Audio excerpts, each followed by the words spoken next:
الحمد لله رب العالمين الرحمن الرحيم مالك يوم الدين إياك نعبد وإياك نستعين اهدنا الصراط المستقيم صراط الذين أنعمت عليهم غير المغضوب عليهم ولا الضالين.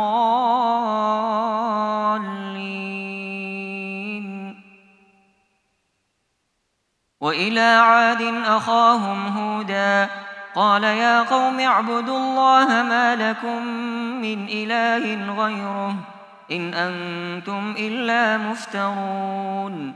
يا قوم لا أسألكم عليه أجرا إن أجري إلا على الذي فطرني أفلا تعقلون. ويا قوم استغفروا ربكم ثم توبوا إليه يرسل السماء عليكم مدرارا ويزدكم قوة إلى قوتكم ولا تتولوا مجرمين. قالوا يا هود ما جئتنا ببينة وما نحن بتاركي آلهتنا عن قولك وما نحن لك بمؤمنين إن نقول إلا اعتراك بعض آلهتنا بسوء. قال إني أشهد الله واشهدوا أني بريء مما تشركون من دونه فكيدوني جميعا ثم لا تنظرون. إني توكلت على الله ربي وربكم ما من دابة إلا هو آخذ بناصيتها إن ربي على صراط مستقيم. فإن تولوا فقد أبلغتكم ما أرسلت به إليكم ويستخلف ربي قوما خيركم ولا تضرونه شيئا إن ربي على كل شيء حفيظ.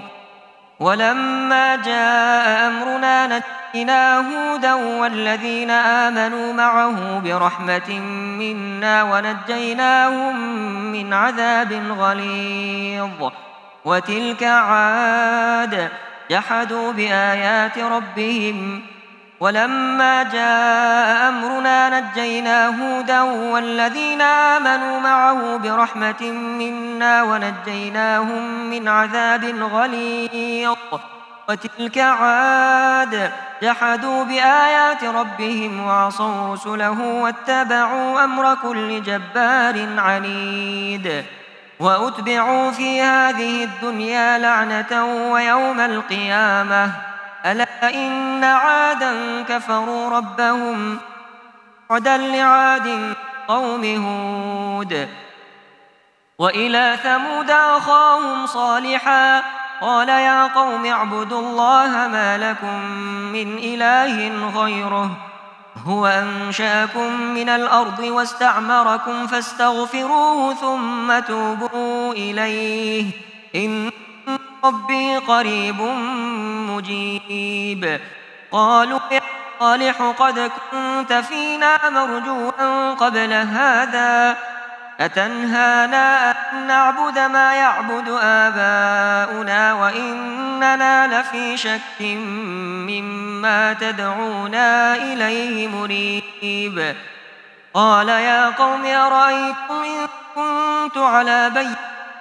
ربي آتاني منه رحمة فمن ينصرني من الله إن عصيته تزيدونني غير تخسير.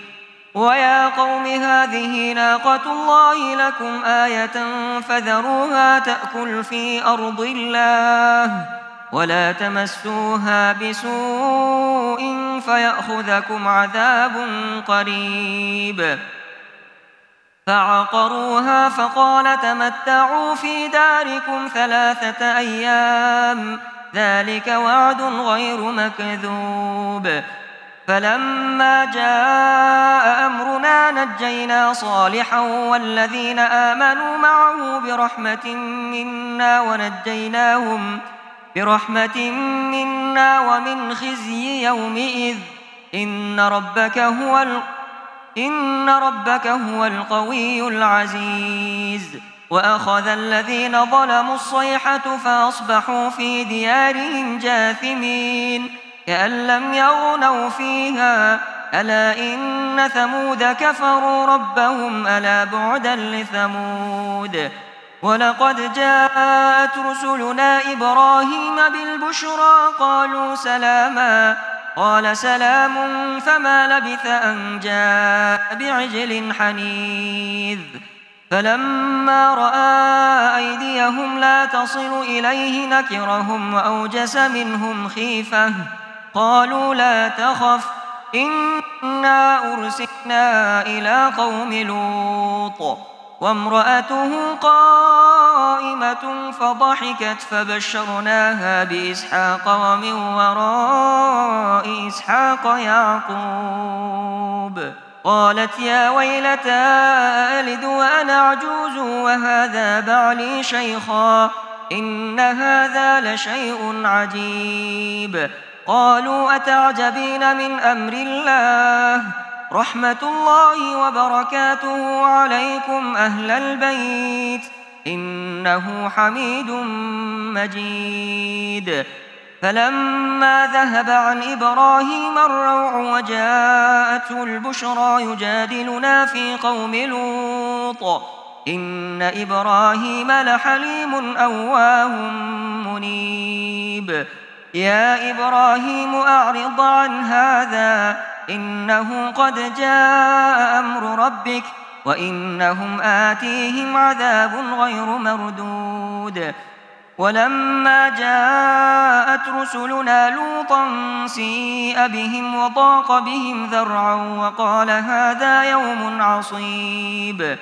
وجاءه قومه يهرعون إليه ومن قبل كانوا يعملون السيئات قال يا قوم هؤلاء بناتي هن أطهر لكم فاتقوا الله ولا تخزون في ضيفي أليس منكم رجل رشيد. قالوا لقد علمت ما لنا في بناتك من حق وإنك لتعلم ما نريد. قال لو أن لي بكم قوة أو آوي إلى ركن شديد. قالوا يا لوط إن رسل ربك لن يصلوا إليك فأسر بأهلك بقطع من الليل واتبع أدبارهم ولا يلتفت منكم أحد إلا امرأتك إنه مصيبها ما أصابهم إن موعدهم الصبح أليس الصبح بقريب. فلما جاء أمرنا جعلنا عاليها سافلها وأمطرنا عليها حجارة من سجيل منضود مسومة عند ربك وما هي من الظالمين ببعيد. وإلى مدين أخاهم شعيبا قال يا قوم اعبدوا الله ما لكم من إله غيره ولا تنقصوا المكيال والميزان إني أراكم بخير وإني أخاف عليكم عذاب يوم محيط. ويا قوم أوفوا المكيال والميزان بالقسط ولا تبخسوا الناس أشياءهم ولا تعثوا في الأرض مفسدين بقية الله خير لكم إن كنتم مؤمنين وما أنا عليكم بحفيظ. قالوا يا شعيب أصلاتك تأمرك أن نترك ما يعبد آباؤنا أو أن نفعل في أموالنا ما نشاء إنك لأنت الحليم الرشيد. قال يا قوم أرأيتم إن كنت على بينة من ربي ورزقني منه رزقا حسنا وما أريد أن أخالفكم إلى ما أنهاكم عنه إن أريد إلا الإصلاح ما استطعت وما توفيقي إلا بالله عليه توكلت وإليه أنيب ويا قوم لا يجرمنكم شقاقي أن يصيبكم مثل ما أصاب قوم نوح أو قوم هود أو قوم صالح وما قوم لوط منكم ببعيد واستغفروا ربكم ثم توبوا إليه إن ربي رحيم ودود قالوا يا شعيب ما نفقه كثيرا مما تقول وإنا لنراك فينا ضعيفا ولولا رهطك لرجمناك وما أنت علينا بعزيز قال يا قوم أرهطي أعز عليكم من الله واتخذتموه وراءكم ظهريا إن ربي بما تعملون محيط ويا قوم اعملوا على مكانتكم إني عامل سوف تعلمون من يأتيه عذاب يخزيه ومن هو كاذب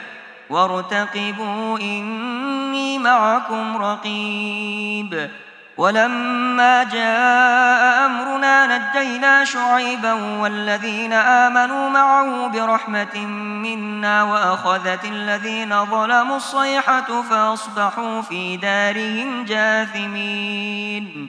كأن لم يغنوا فيها ألا بعدا لمدين كما بعدت ثمود ولقد أرسلنا موسى بآياتنا وسلطان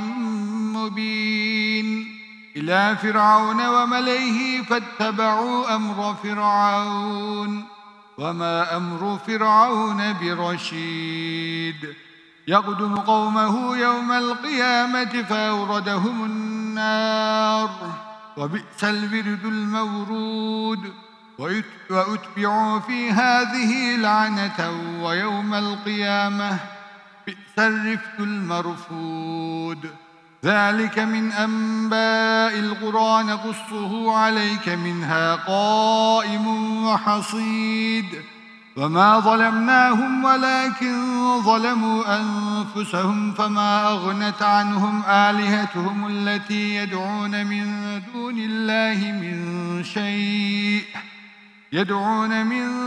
الله من شيء لما جاء أمر ربك وما زادوهم غير تتبيب وكذلك أخذ ربك إذا أخذ القرى وهي ظالمة إن أخذه أليم وكذلك أخذ ربك إذا أخذ القرى وهي ظالمة إن أخذه أليم شديد إن في ذلك لآية لمن خاف عذاب الآخرة ذلك يوم مجموع له الناس وذلك يوم مشهود وما نؤخره إلا لأجل معدود يوم يأتي لا تكلم نفس إلا بإذنه فمنهم شقي وسعيد فأما الذين شقوا ففي النار لهم فيها زفير وشهيق خالدين فيها ما دامت السماوات والأرض إلا ما شاء ربك إن ربك فعال لما يريد وأما الذين سعدوا ففي الجنة خالدين فيها ما دامت السماوات والأرض إلا ما شاء ربك عطاء غير مجذوذ ولا تك في مرية مما يعبد هؤلاء ما يعبدون إلا كما يعبد آباؤهم من قبل وإنا لموفوهم نصيبهم غير منقوص ولقد آتينا موسى الكتاب فاختلف فيه ولولا كلمة سبقت من ربك لقضي بينهم وإنهم لفي شك منه مريب وإن كلا لما ليوفينهم ربك أعمالهم إنه بما يعملون خبير فاستقم كما أمرت ومن تاب معك ولا تطغوا إنه بما تعملون بصير ولا تركنوا إلى الذين ظلموا فتمسكم النار وما لكم من دون الله من أولياء ثم لا تنصرون وأقم الصلاة طرفي النهار وزلفا من الليل إن الحسنات يذهبن السيئات ذلك ذكرى للذاكرين واصبر فإن الله لا يضيع أجر المحسنين فلولا كان من القرون من قبلكم أولو بقية ينهون عن الفساد في الأرض إلا قليلا ممن أنجينا منهم واتبع الذين ظلموا ما أترفوا فيه وكانوا مجرمين وما كان ربك ليهلك القرى بظلم وأهلها مصلحون ولو شاء ربك لجعل الناس أمة واحدة ولا يزالون مختلفين إلا من رحم ربك ولذلك خلقهم وتمت كلمة ربك لأملأن جهنم من الجنة والناس أجمعين وكلا نقص عليك من أنباء الرسل ما نثبت به فؤادك وجاءك في هذه الحق وموعظة وذكرى للمؤمنين وقل للذين لا يؤمنون اعملوا على مكانتكم إنا عاملون فانتظروا إنا منتظرون ولله غيب السماوات والأرض وإليه يرجع الأمر كله فاعبده وتوكل عليه وما ربك بغافل عما تعملون ألف لام را تلك آيات الكتاب المبين إنا أنزلناه قرآنا عربيا لعلكم تعقلون نحن نقص عليك أحسن القصص بما أوحينا إليك هذا القرآن وإن كنت من قبله لمن الغافلين إذ قال يوسف لأبيه يا أبت إني رأيت 11 كوكبا والشمس والقمر رأيتهم لي ساجدين قال يا بني لا تقصص رؤياك على إخوتك فيكيدوا لك كيدا إن الشيطان للإنسان عدو مبين وكذلك يجتبيك ربك ويعلمك من تأويل الأحاديث ويتم نعمته عليك وعلى آل يعقوب كما أتمها على أبويك من قبل إبراهيم وإسحاق إن ربك عليم حكيم لقد كان في يوسف وإخوته آيات للسائلين إذ قالوا ليوسف وأخوه أحب إلى أبينا منا ونحن عصبة إن أبانا لفي ضلال مبين اقتلوا يوسف واطرحوه أرضا يخل لكم وجه أبيكم وتكونوا من بعده قوما صالحين قال قائل منهم لا تقتلوا يوسف وألقوه في غيابة الجب يلتقطه بعض السيارة إن كنتم فاعلين قالوا يا أبانا ما لك لا تأمنا على يوسف وإنا له لناصحون أرسله معنا غدا يرتع ويلعب وإنا له لحافظون قال إني ليحزنني أن تذهبوا به وأخاف أن يأكله الذئب وأنتم عنه غافلون. قالوا لئن أكله الذئب ونحن عصبة إنا إذا لخاسرون. فلما ذهبوا به وأجمعوا أن يجعلوه في غيابة الجب وأوحينا إليه لتنبئنهم بأمرهم هذا وهم لا يشعرون. وجاءوا أباهم عشاء يبكون. قالوا يا أبانا إنا ذهبنا نستبق وتركنا يوسف عند متاعنا فأكله الذئب وما أنت بمؤمن لنا ولو كنا صادقين. وجاءوا على قميصه بدم كذب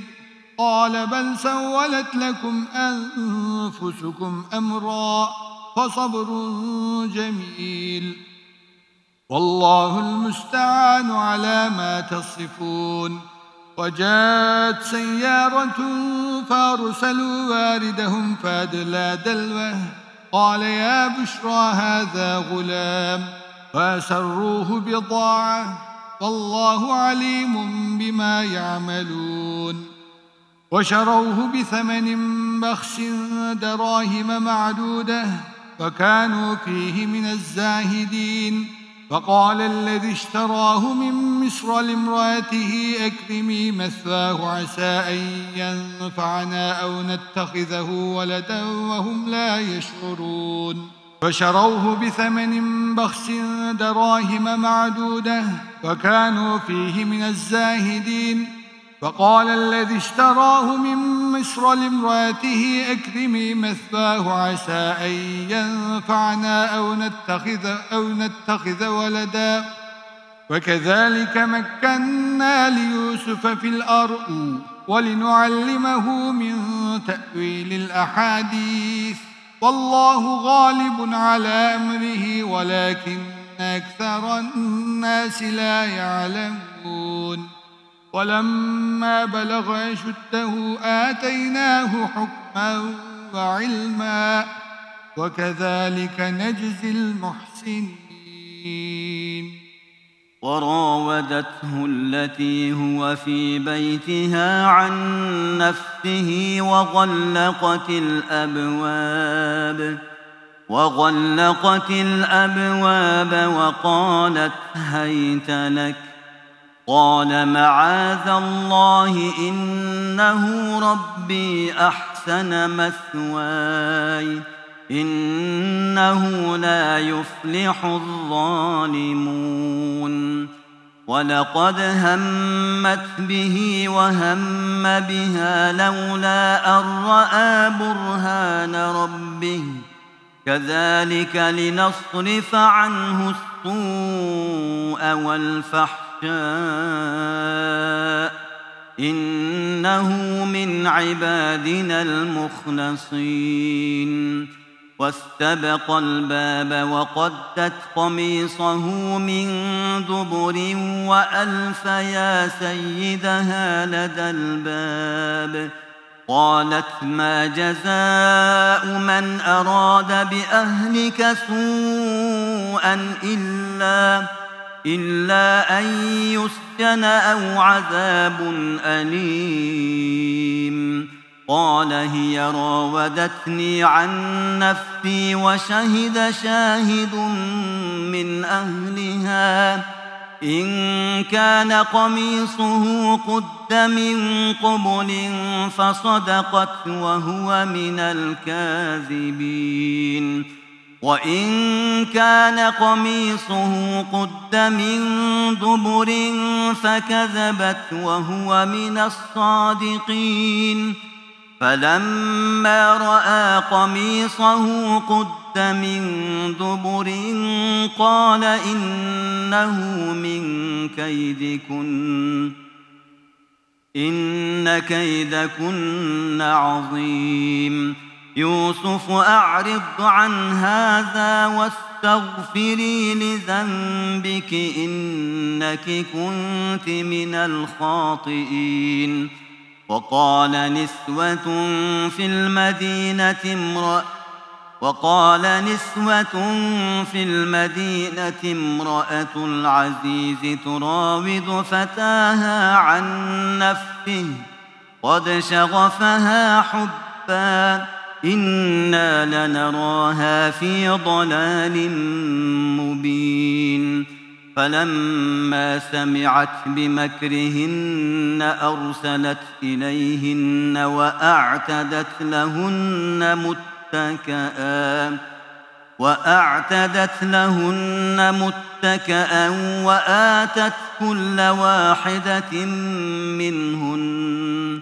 وآتت كل واحدة منهن سكينا وقالت اخرج عليهن فلما رأينه أكبرنه وقطعن أيديهن وقلن حاش لله ما هذا بشرا إن هذا إلا ملك كريم قالت فذلكن الذي لمتنني فيه ولقد راودته عن نفسه فاستعصم ولئن لم يفعل ما آمره ليسجنن وليكون من الصاغرين قال رب السجن أحب إلي مما يدعونني إليه وإلا تصرف عني كيدهن أصب إليهن وأكن من الجاهلين فاستجاب له ربه فصرف عنه كيدهن إنه هو السميع العليم ثم بدا لهم من بعد ما رأوا الآيات ليسجننه حتى حين ودخل معه السجن فتيان قال أحدهما إني أراني أعصر خمرا وقال الآخر إني أراني أحمل فوق رأسي خبزا تأكل الطير منه نبئنا بتأويله إنا نراك من المحسنين قال لا يأتيكما طعام ترزقانه إلا نبأتكما بتأويله قبل أن يأتيكما ذلكما مما علمني ربي إني تركت ملة قوم لا يؤمنون بالآخرة قال لا يأتيكما طعام ترزقانه إلا نبأتكما بتأويله قبل أن يأتيكما ذلكما مما علمني ربي إني تركت ملة قوم لا يؤمنون بالله وهم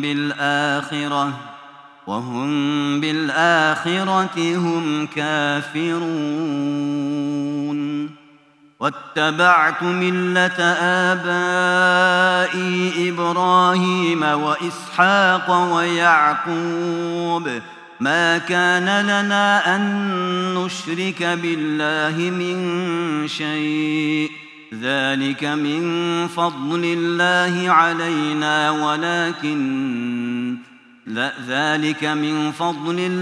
علينا ولكن أكثر الناس لا يشكرون ذلك من فضل الله علينا وعلى الناس ولكن أكثر الناس لا يشكرون يا صاحبي السجن أأرباب متفرقون خير أم الله الواحد القهار ما تعبدون من دونه إلا أسماء إلا أسماء سميتموها أنتم وآباؤكم ما أنزل الله بها من سلطان إن الحكم إلا لله أمر ألا تعبدوا إلا إياه ذلك الدين القيم ولكن أكثر الناس لا يعلمون يا صاحبي السجن أما أحدكما فيسقي ربه خمرا وأما الآخر فيصلب فتأكل الطير من رأسه قضي الأمر الذي فيه تستفتيان وقال للذي ظن أنه ناج منهما اذكرني عند ربك فأنساه الشيطان ذكر ربه فلبث في السجن بضع سنين وقال الملك إني أرى 7 بقرات سمان يأكلهن 7 عجاف و7 سنبلات خضر وأخر يابسات يا أيها الملأ أفتوني في رؤياي إن كنتم للرؤيا تعبرون قالوا أضغاث أحلام وما نحن بتأويل الأحلام بعالمين وقال الذي نجا منهما وادكر بعد أمة أنا أنبئكم بتأويله فأرسلون يوسف أيها الصديق أفتنا في 7 بقرات سمان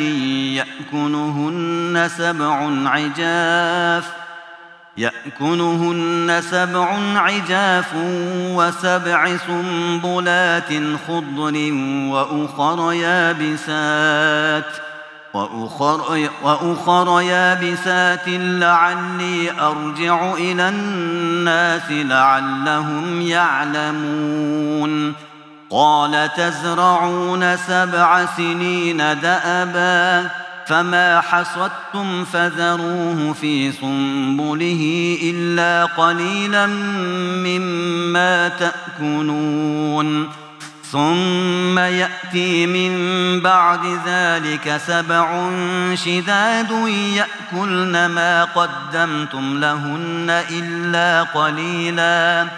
إلا قليلا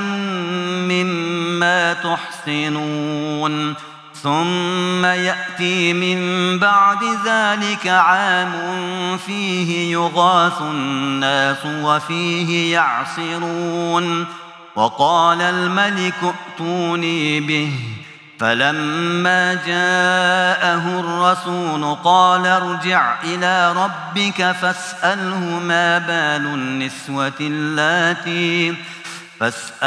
ما بال النسوة اللاتي قطعن أيديهن إن ربي بكيدهن عليم قال ما خطبكن إذ راوتن يوسف عن نفسه قلن حاش لله ما علمنا عليه من سوء قالت امرأة العزيز الآن حصحص الحق أنا راودته عن نفسه وإنه لمن الصادقين ذلك ليعلم أني لم أخنه بالغيب وأن الله لا يهدي كيد الخائنين وما أبرئ نفسي إن النفس لأمارة بالسوء إلا ما رحم ربي إن ربي غفور رحيم. وقال الملك ائتوني به أستخلصه لنفسي. فلما كلمه قال إنك اليوم لدينا مكين أمين. قال اجعلني على خزائن الأرض إني حفيظ عليم. وكذلك مكنا ليوسف في الأرض يتبوأ منها حيث نشاء وكذلك مكنا ليوسف في الأرض يتبوأ منها حيث يشاء نصيب برحمتنا من نشاء ولا نضيع أجر المحسنين. ولأجر الآخرة خير للذين آمنوا وكانوا يتقون. وجاء إخوة يوسف فدخلوا عليه فعرفهم وهم له منكرون. ولما جهزهم بجهازهم قال ائتوني بأخ لكم من أبيكم ألا ترون أني أوفي الكيل وأنا خير المنزلين. فإن لم تأتوني به فلا كيل لكم عندي ولا تقربون. قالوا سنراود عنه أباه وإنا لفاعلون. وقال لفتيانه اجعلوا بضاعتهم في رحالهم لعلهم يعرفونها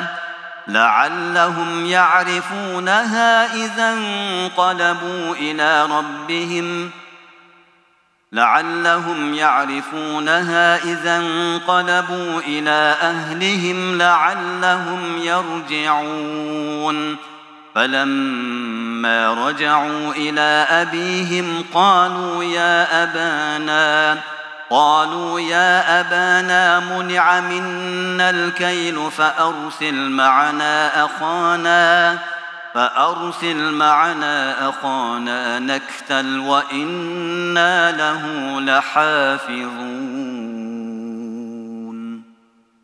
قال هل آمنكم عليه إلا كما أمنتكم على أخيه من قبل فالله خير حافظا وهو أرحم الراحمين.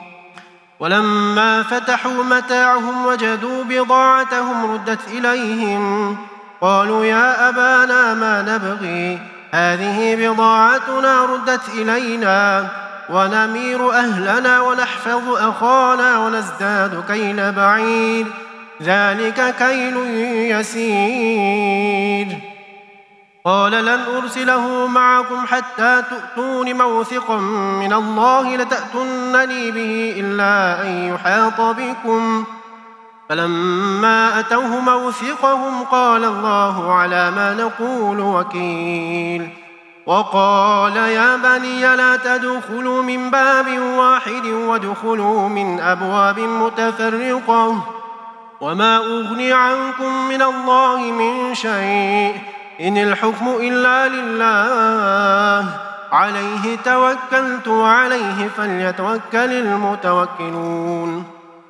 ولما دخلوا من حيث أمرهم أبوهم ما كان يغني عنهم من الله من شيء إلا حاجة في نفس يعقوب قضاها وإنه لذو علم لما علمناه ولكن أكثر الناس لا يعلمون. ولما دخلوا على يوسف آوى إليه أخاه قال إني أنا أخوك فلا تبتئس بما كانوا يعملون.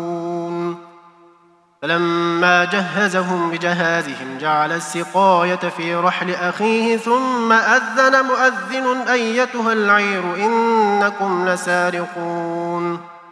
قالوا أقبلوا عليهم ماذا تفقدون قالوا نفقد سواع الملك ولمن جاء به حمل بعير وأنا به زعيم.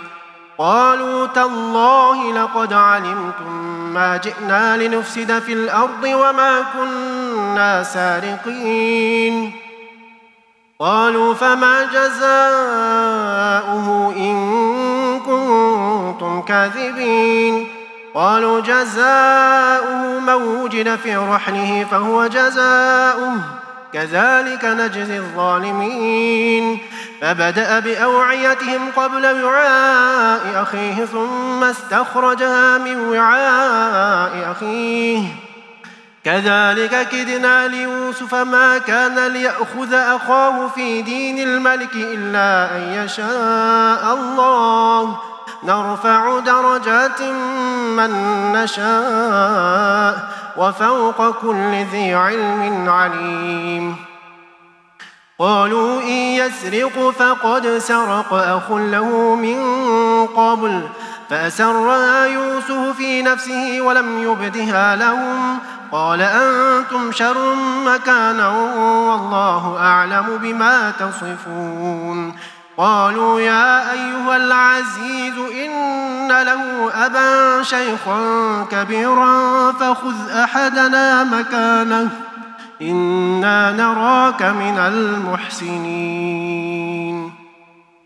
قال معاذ الله أن نأخذ إلا من وجدنا متاعنا عنده إنا إذا لظالمون. فلما استيئسوا منه خلصوا نجيا قال كبيرهم ألم تعلموا أن أباكم قد أخذ عليكم موثقا من الله ومن قبل ما فرطتم في يوسف فلن أبرح الأرض حتى يأذن لي أبي أو يحكم الله لي وهو خير الحاكمين.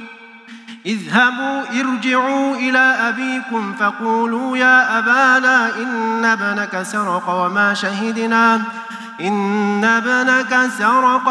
شهدنا إلا بما علمنا وما كنا للغيب حافظين. واسأل القرية التي كنا فيها والعير التي أقبلنا فيها وإنا لصادقون. قال بل سولت لكم أنفسكم أمرا فصبر جميل عسى الله أن يأتيني بهم جميعا إنه هو العليم الحكيم. وتولى عنهم وقال يا أسفا على يوسف وابيضت عيناه من الحزن فهو كظيم. قالوا تالله تفتأ تذكر يوسف حتى تكون حردا أو تكون من الهالكين. قال إنما أشكو بثي وحزني إلى الله وأعلم من الله ما لا تعلمون. يا بني يذهبوا فتحسسوا من يوسف وأخيه ولا تيأسوا من روح الله إنه لا ييأس من روح الله إلا القوم الكافرون. فلما دخلوا عليه قالوا يا أيها العزيز مسنا وأهلنا الضر وجئنا ببضاعة مزجاة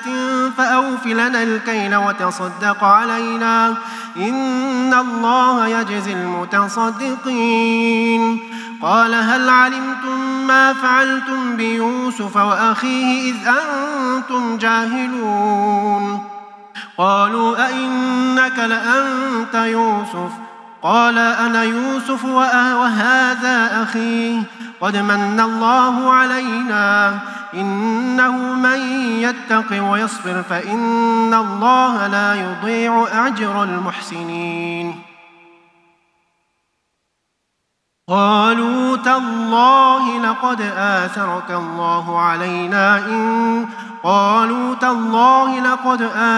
الله علينا وإن كنا لخاطئين.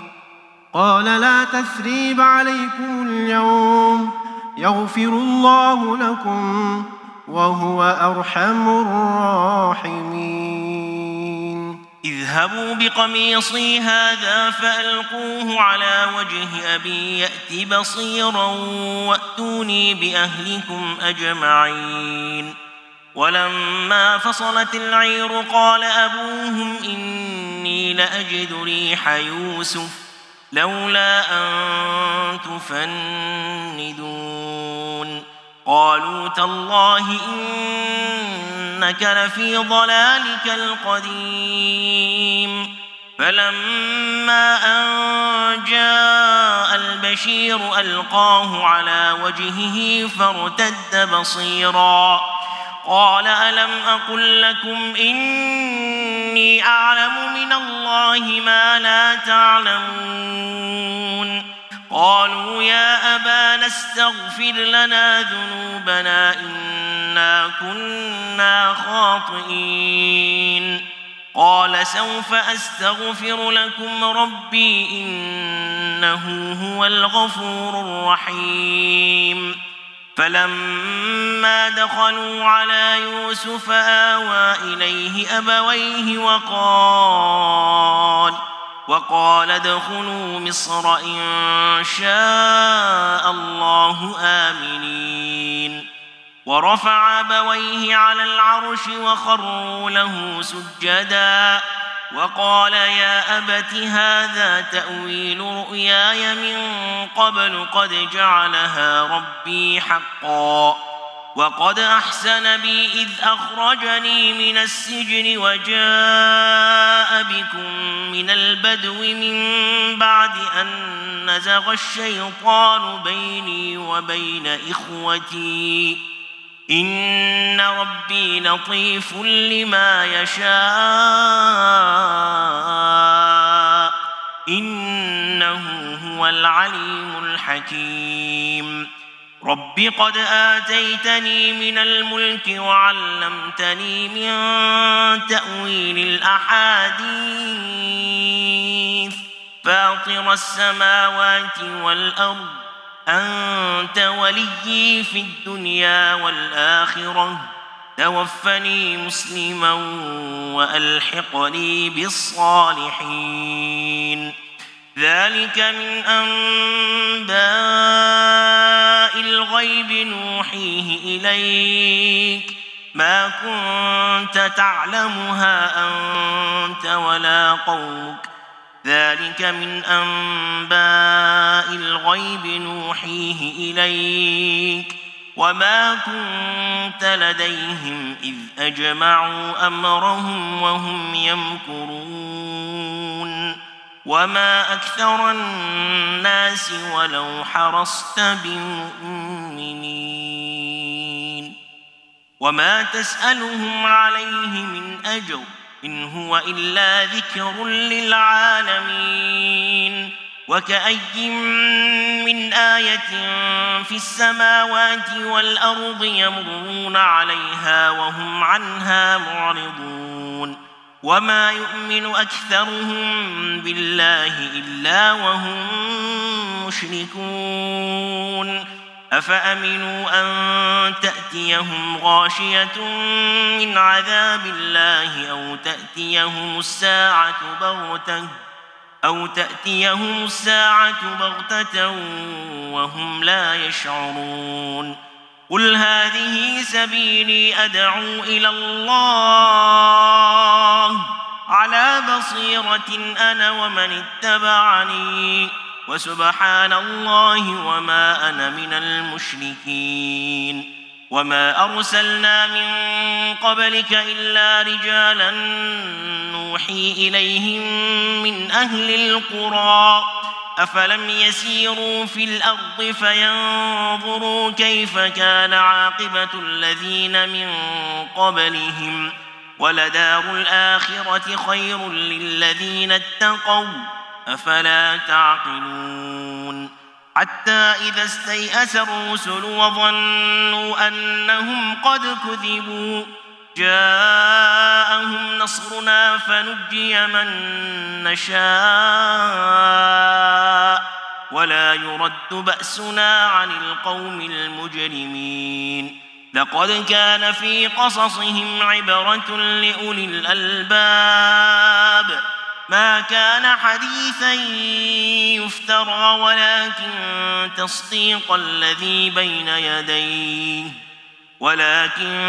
تصديق الذي بين يديه وتفصيل كل شيء وهدى ورحمة لقوم يؤمنون ألف لام ميم را تلك آيات الكتاب والذي أنزل إليك من ربك الحق ولكن أكثر الناس لا يؤمنون الله الذي رفع السماوات بغير عمد ترونها ثم استوى على العرش وسخر الشمس والقمر كل يجري لأجل مسمى يدبر الأمر يفصل الآيات لعلكم بلقاء ربكم توقنون وهو الذي مد الأرض وجعل فيها رواسي وأنهارا ومن كل الثمرات جعل فيها زوجين اثنين يغشي الليل النهار إن في ذلك لآيات لقوم يتفكرون وفي الأرض قطع متجاورات وجنات من أعناب وزرع ونخيل صنوان وغير صنوان يسقى بماء واحد ونفضل بعضها على بعض في الأكل إن في ذلك لآيات لقوم يعقلون وإن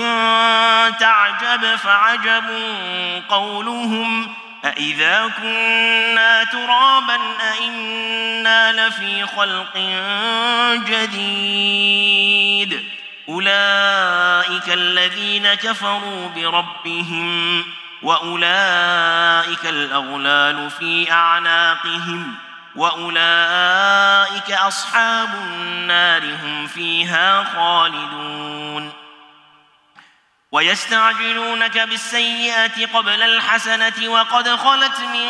قبلهم المثلات وإن ربك لذو مغفرة للناس على ظلمهم وإن ربك لشديد العقاب ويقول الذين كفروا لولا أنزل عليه آية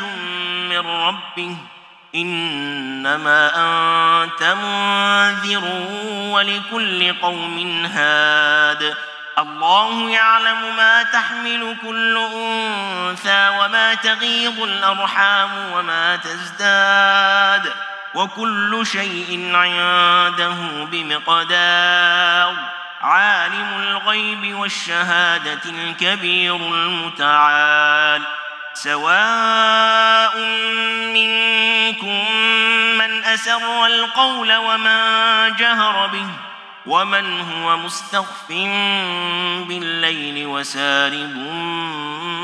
بالنهار له معقبات من بين يديه ومن خلفه يحفظونه من أمر الله إن الله لا يغير ما بقوم حتى يغيروا ما بأنفسهم وإذا أراد الله بقوم سوءا فلا مرد له وما لهم من دونه من وال هو الذي يريكم البرق خوفا وطمعا وينشئ السحاب الثقال ويسبح الرعد بحمده والملائكة من خيفته ويرسل الصواعق فيصيب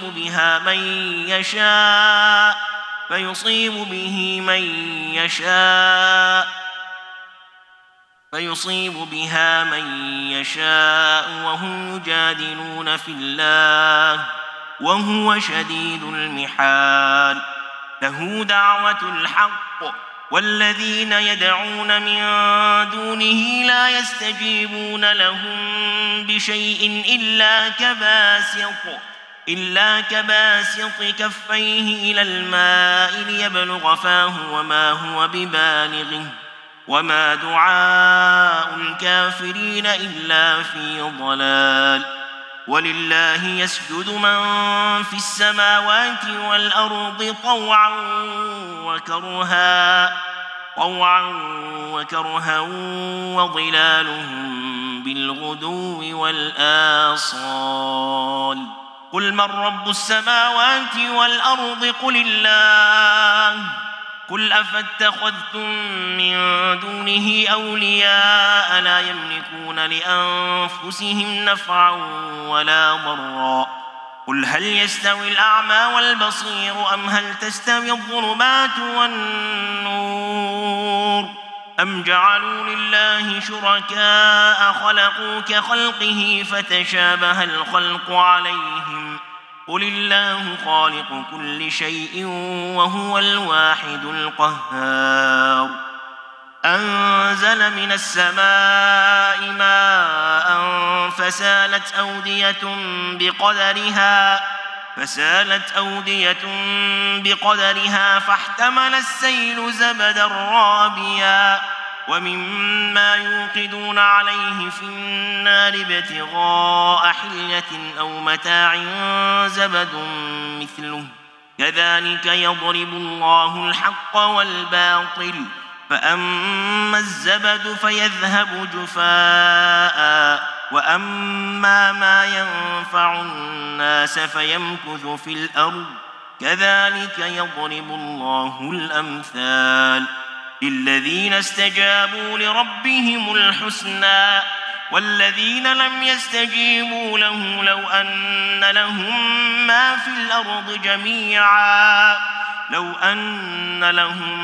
ما في الأرض جميعا ومثله معه لافتدوا به أولئك لهم سوء الحساب ومأواهم جهنم وبئس المهاد